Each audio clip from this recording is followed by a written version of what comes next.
Hi guys, it's William. Welcome back to my channel. I hope you guys are well. Today I'm going to show you how to make an hibiscus cake. This cake is so dense and full of hibiscus flavor and color, as well as white chocolate ganache. It's divine. I'm going to make an hibiscus flavored pound cake recipe, and I'm going to top it off with the amazing ganache. So let's start with the cake.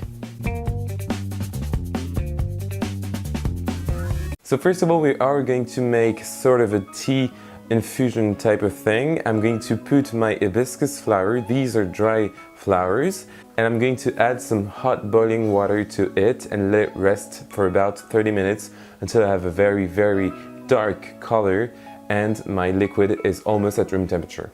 Now for the pound cake itself, you are going to see it's a huge recipe since we are making a large pound cake, and I'm going to use a Bundt cake mold. So first of all, I'm going to cream my room temperature butter on its own just to make sure that it's smooth. Then I'm going to add the white sugar as well as my vanilla extract that I always use in my recipes, and I'm also going to add some dried crushed hibiscus flowers in powder form just to add another touch of flavor, and then I'm going to mix that well. Great, my batter is now combined. I'm going to add my eggs, and I'm going to add 6 large eggs. Yes, that's a lot, and I'm going to add them 2 at a time.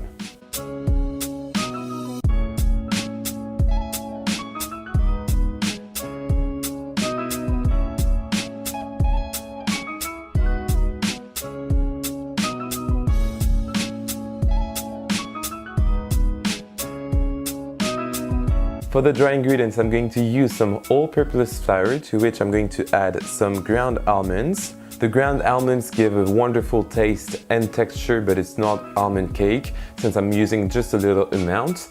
And I'm also going to add some baking soda and baking powder, as well as a large pinch of salt. Great, I'm mixing my dry ingredients together, and then I'm going to add half of it to my mixture.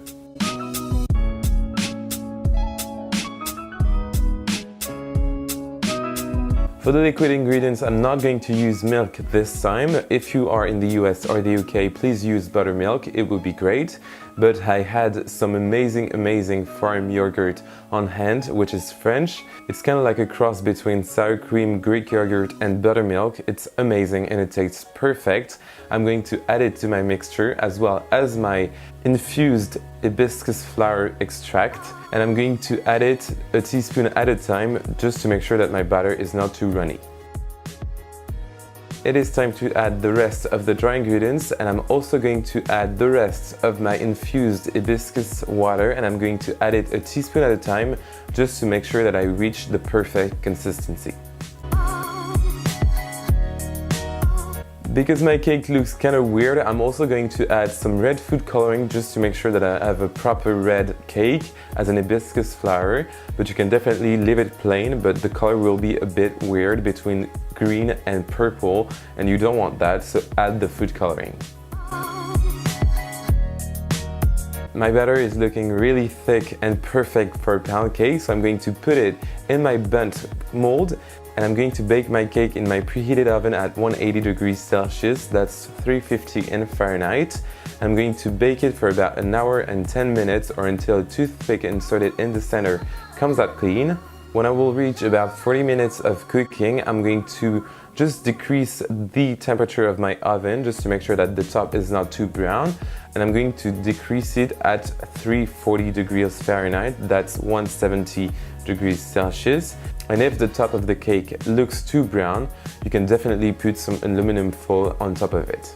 As you can see, my cake is looking wonderful, almost like a red velvet cake since it's very red.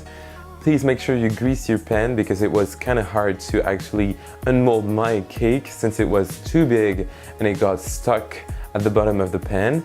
But if you grease it properly, it will get out perfectly.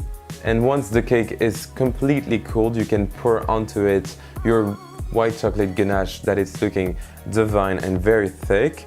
As you can see, I used 2 layers of ganache just to make sure that you could see it when it went down the sides of the cakes.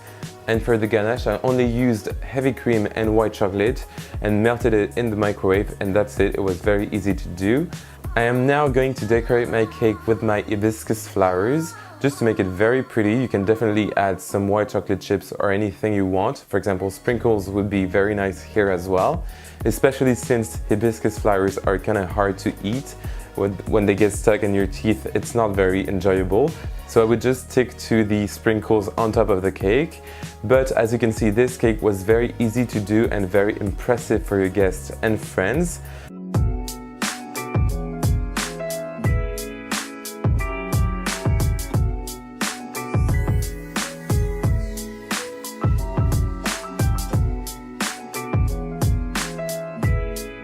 Trust me, this cake is outstanding, so make this recipe. You can find the entire list of ingredients in the description box down below this video, as well as my social media, so Facebook, Twitter, Instagram, and Snapchat.